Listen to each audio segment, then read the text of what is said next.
Hey meteorologist, Pete Mangione here. Very windy and cold today. We've already had some single-digit wind chills this morning. What a difference after the 50s that we had on Friday afternoon.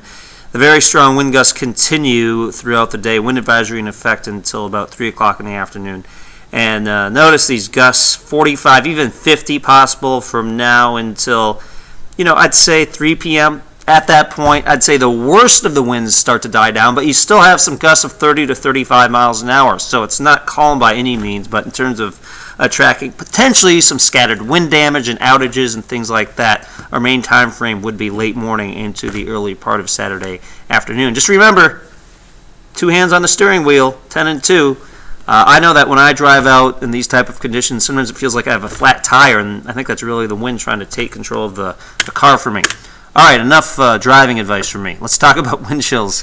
3 o'clock this afternoon, wind chills likely still in the teens. If you're heading out on the Saturday night, still dealing with wind chills in the teens. So it's a winter dressing type of situation, that's for sure. Now, I did want to show you tomorrow afternoon.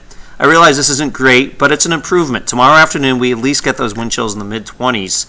The winds will be a little bit lower. Actually quite a bit lower, and the temperatures will be a little bit warmer, so an improvement for Sunday. All right, let's actually talk about some snow in the forecast. There could be a few light snow showers or snow flurries late Sunday night into Monday morning. Shouldn't really amount to accumulations, but there could be a dusting there along portions of the south coast. And then our attention shifts to Tuesday.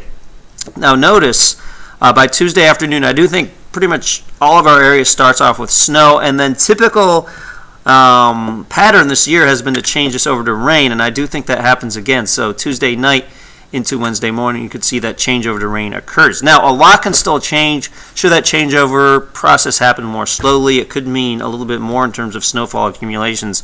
And certainly, actually, before I just get into sort of summing this all up, I did want to show you by Wednesday afternoon, even by late Wednesday morning, we could be pretty much done with precipitation.